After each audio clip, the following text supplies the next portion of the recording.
Hello, this is Mark Müller from Protecture.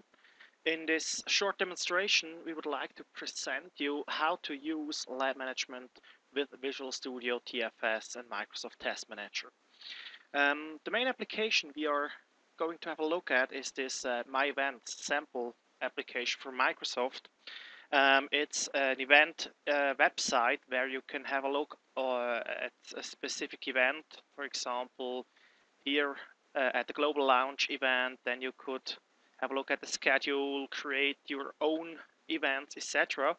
And we would like to use this demonstration application to show you how a test could be automated and run with Microsoft Lab Management. So let's have a look at our basic setup. I'm just closing the app here. So what we have as a backend is a Hyper-V infrastructure. So here we've got only one single Hyper-V host. This is clearly a demonstration setup. So normally you would have an environment with many different Hyper-V hosts. So for example, you would have Hyper-V hosts to host your productive environment like TFS, SQL servers, etc. Then you would have multiple Hyper-V hosts to host your test environment, lab management environment. So here everything is just on a single box, but it doesn't matter for this type of demonstration. So we have a TFS server, we have a build server running on it, we have our development client with Visual Studio 2012, and here we have our standalone test client, which is a Windows 7 machine, and we will use this virtual machine as a test machine to run our deployment on it and then test the application afterwards. So back in our development environment, we defined here a test plan called demo with a suite called demo tests, and it has two test cases in it: the login with Facebook and create new event. So those two events are those two test cases are the two things we would like to be able to automate and run it automatically in our test environment. So the first thing we have to do is to create an automation for those test cases. So what we did in Visual Studio with Code UI is we created Code UI tests for those two test cases. So here we are, we've got our login test recorded with Code UI. So we've got a test method in our login test class, and this test method was recorded with the Code UI tools to open the web browser, log in with a test Facebook ID, and then verify that the correct user is logged in into the application and then close it. The second test we already automated here is the event creation. So we start the same way. We open the application, the browser, log in with our Facebook ID, and then we go over to the Manage Events page and enter all the data we need to create a new event to host it on this application platform. So those two things we did first, and now we need to connect the test cases to our automation test, to our Code UI test. So if you have a look at the test case in Visual Studio, on the last tab here, Associated Automation, we are able to modify this. So in Microsoft Test Manager, you won't be able to modify this. So basically what we are doing in here is to select a test method which automates this test. So those are the two Code UI test methods from before. So we associated here the login with Facebook test with this Code UI method. So the same thing here, the second test case, we also associated our UI test method. After having defined this, we see that our automation status is converted to automated. So now this test can be run automated instead of just having a manual test. So what else do we need to automate our test? We need a couple of things now. First of all, we need a build. So this is just a normal build. We called this main build. So we've got a build definition for this, and it basically triggers the compilation of our application. So it's in the main branch. We are putting the build outputs to our drop location under this network share, and in the process settings we more or less use defaults except two things. So first thing is we also defined a UNC share for published symbols. So we need to be able to debug this deployed application, for example, if we are recording IntelliTrace log files. So therefore we need the symbols. So in this process settings we added this symbol server location. And the second thing we changed, or no, there are three different types or three different things we changed. So we added an MS build argument, deploy and build equals true. We need that for building our web deployment package zip files. So this is just an argument for our MS build that we get our zip files. And then we set the disable test to true because this is our base workflow to provide the binaries for our testing workflow, so we do not need to test the things twice. So this is what we changed so far, our main build. And now we need some kind of deployment and a test environment. Okay, first of all, the test environment, we created it using Microsoft Test Manager, switching over to Lab Management or Lab Center, I'm sorry. And here we created our standalone client. So basically it's a test environment defined on an existing running virtual machine, and it contains only one single virtual machine. So normally in bigger setups, for example, we would define an environment, a test environment containing three VMs like a database layer, web or service layer, and then a client accessing the service layer. So the cool thing here is if you double click this machine or in this environment, you get an environment viewer. So it's easy to handle your environments because you don't need additional remote desktop access, etc. You simply click on your environment and then you have a remote access to it. And the other thing you see here is the snapshot functionality.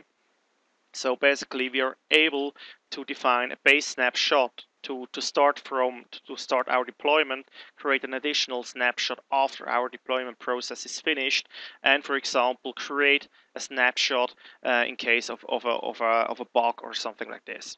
So the cool thing here is if you have a test environment containing multiple virtual machines, then this snapshot will be created based on all machines in your environment. So they're synchronized. You've got a snapshot with all, for example, three virtual machines in the same state. So this is really a great functionality and the great advantage of using lab management with Hyper-V infrastructure instead of just using the standard environment functionality. So here we see our test environment with our test agent. This one is online. We are ready. So let's have a look at the other components.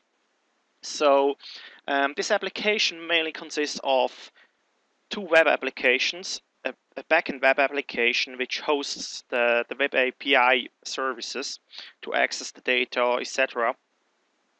And then we have a second web application containing the UI you've seen before. So this is the My Events API as the backend, and we have the My Events web application, and we also have different clients. So for this demonstration we only included the Windows client. There's also a Windows Store app available to connect directly to this API. So in this simple demo, we've got the web client and we've got the desktop client implemented in WPF. So let's have a look on this one. We go to properties, and what we did here is we use this web deployment package functionality to deploy the package to our test environment. So we are creating a myevents.web.zip file and are installing the application to the site called myEventsWeb. So the same thing we did for the myEvents API to be able to create a zip file in our drop location. Okay, so let's have a look on our main build. So this is our drop location, and based on our additional parameter to the MS build, we've got here the published websites containing a package folder, and in this package folder there is the zip file with the whole web application and also a command file to use web deploy on our test environment to just install this web application in the zip file onto this IIS environment. So this is what we need, and we need one last thing to be able to run our build deploy test workflow. So we need to make sure that our application gets deployed. So what we have right now is we have a batch file which uses web deploy, and we have a zip file containing the whole web application, and so we need an additional file. We created a folder deploy containing a deployment batch file, and this is really a simple setup. So what you see here is we have a parameter for our batch file, the build path. So we are providing our drop location, so we need to know where to download our zip files. Then we are creating a local folder, cdeploy, and we are creating the folder if it doesn't exist on our target system, and so on and so on. And then basically we are just copying everything from our drop location to our local deployment folder. So again, this is a very simple setup. Normally we would create much more complex scripts, so we will just deploy exactly what we need, and for example redefine configuration files for different environments and so on and so on. So just to say, it's really a simple demonstration. So the last step over here, what we are doing right now is we are calling the generated deployment script. So Visual Studio creates a zip file, creates a deployment command file, and here we are just executing those scripts, and then the web applications get installed on our target environment. Okay, so we've got our environment, we've got our build, we've got our deployment script. So what we need is an additional workflow. So what we created here is our build deploy test workflow. We gave it a name, enabled state. Trigger is currently manual, so for demonstration purpose you're just queuing a new build. So but you could plan it to be able to run it every night, and so on and so on. So the normal triggers will work on this lab management workflow. So the difference to the normal workflow is that we do not want to have any build output. So we are just using the build output of our main build, for example. And so therefore we are not providing any drop location because we do not compile anything. So we are using an existing build, running the tests, that's it. So the main difference here is in our process tab. So as you can see over here, we are using the lab default template. So it's not a workflow defined, not to build the application, but to deploy it to a test environment, run the test, etc. So the main settings over here are in this lab process settings wizard. So we are defining the environment. In this case, it's our standalone client, and we can use the snapshot functionality to revert our environment every time we are running our workflow. So we have every time an initial snapshot which is really clean for deployment, and then use it afterwards. So then the build, we are defining on which binaries this lab workflow is running.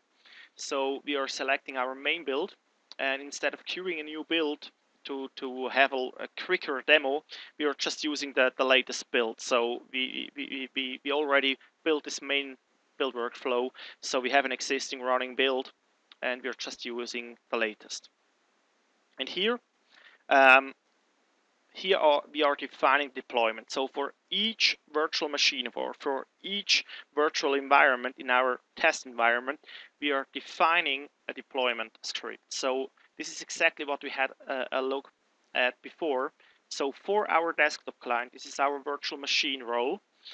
We are calling our deployment batch file we've seen before, and providing here a parameter to describe the build location. So this is actually a variable targeting our drop location of the latest main build. So we are using this UNC path to be provided as a parameter, and then as we have seen before, this deployment batch file is copying all the build output locally. And here what we also did is to create a snapshot, or defined to create a snapshot after the deployment process has finished. So this is an important thing. So for example, if you would like to use your environment afterwards for testing, for manual testing, or if you need access to what was deployed and you would like to have a look at it, so a snapshot gets created before the tests are run, but everything is already set up, and then we can go back to this snapshot and then test the application manually or whatever. Okay, and finally we need to define what should be tested. So we are selecting our test plan you have seen before, and this is it, more or less. Okay, so one last thing to show you is our settings. So what we did and also selected in our workflow is the test settings. So we created a test setting called automated standalone for our environment. So here we have our environment. So this is our role which is contained in the settings.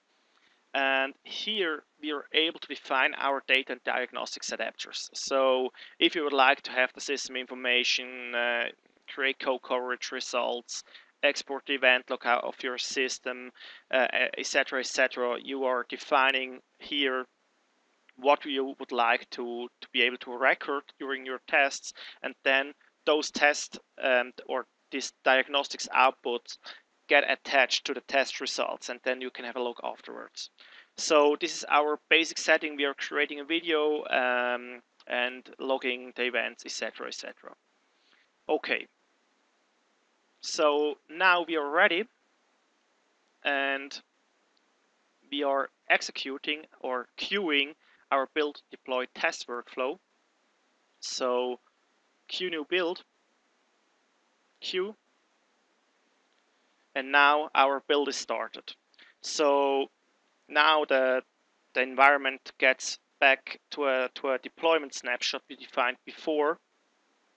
Then our deployment script is running, and then finally the environment is used to run the tests. So let's have a look at our build workflow, or our test workflow. So we are running right now the deployment tasks. So actually now the command script, our batch file, gets executed. So in a minute we should see the script running, or the script output. So here we are. This is the output of our script. So those two web applications get installed into IIS on our test environment. So deployment is done, and here we see that the post-deployment snapshot is taken. So this is what we defined before. after a successful deployment, we are creating a snapshot to see or to be able to use that for manual testing and so on.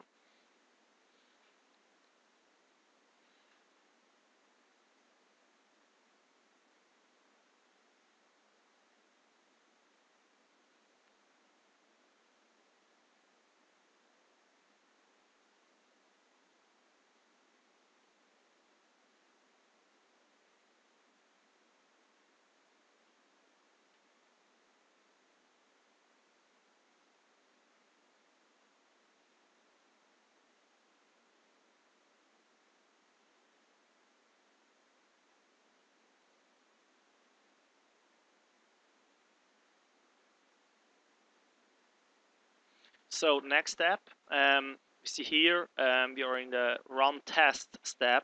So actually now the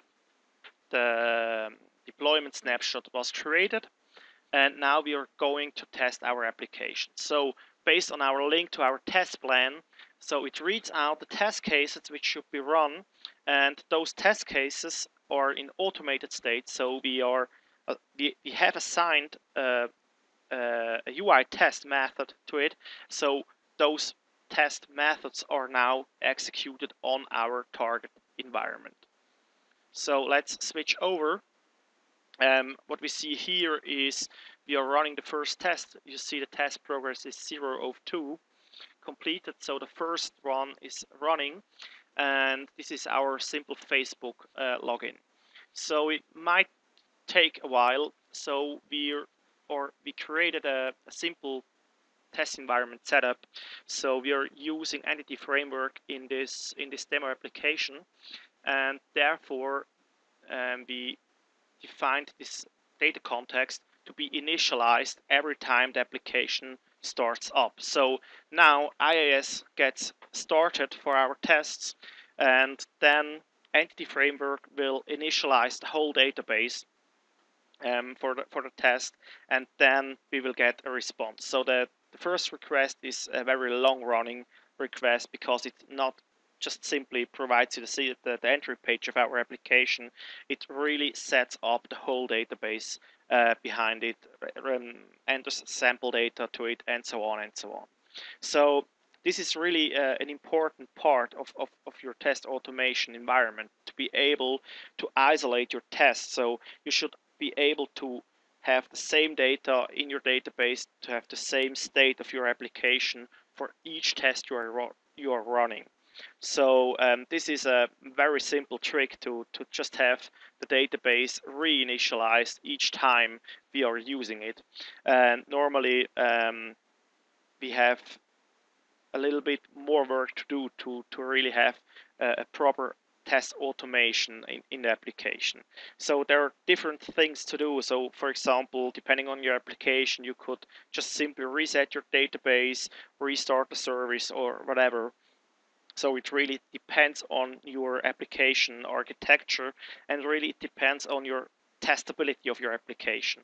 So if you have a good architecture, it shouldn't be a problem to have to be, or it shouldn't be a problem to create a possible access to your system to reset the data or reset the database, etc. So we really need something like this, because first of all, we would like to be able to isolate each test, and the second thing is we would do it very quickly. So basically, if you have thousands of tests running and you need each time 5 minutes to reset your whole environment, it takes a long time until you're finished.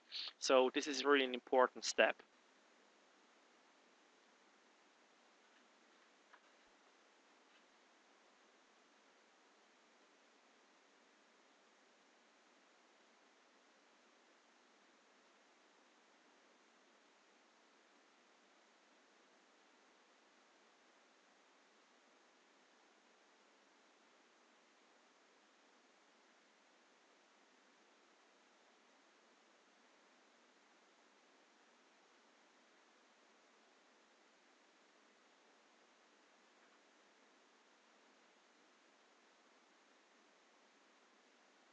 So here we are, database is set up, first page is showing, and now our first test is running.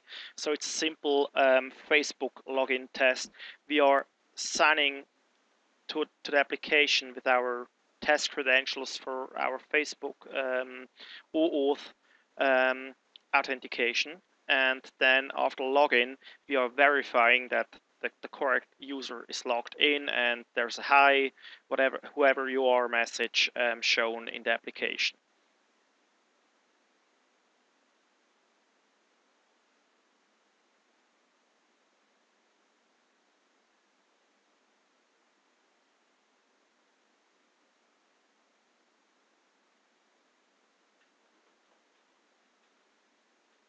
So this is our login.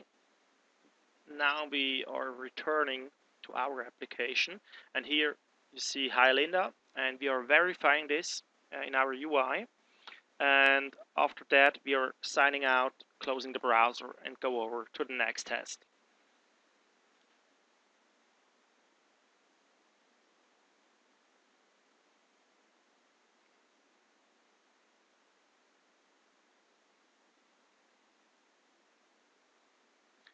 So the second test is running right now.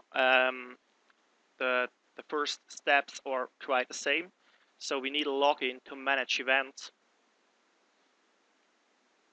So Coded UI is now searching for the sign in button, and here again it really depends on your application, how testable your application is. So if you have a good UI design, that Coded UI is able to find your controls right away. So back again on the Facebook page, we are re-entering the credentials.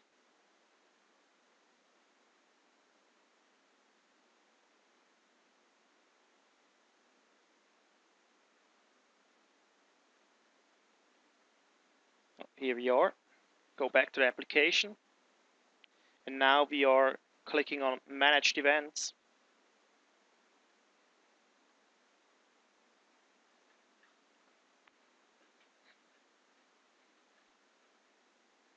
So we create a new event in this automated test, and now the whole form is filled in with our test data.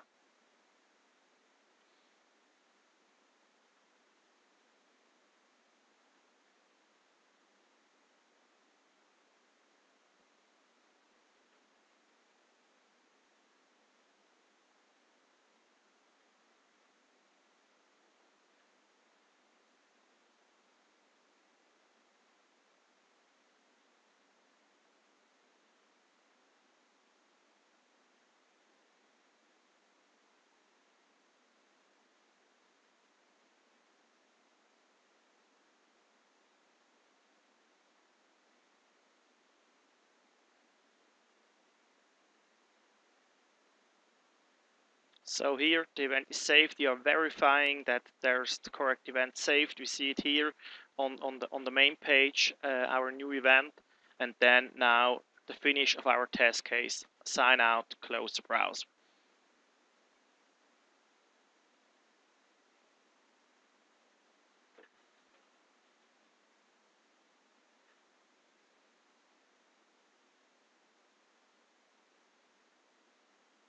So everything finished, 2 tests done.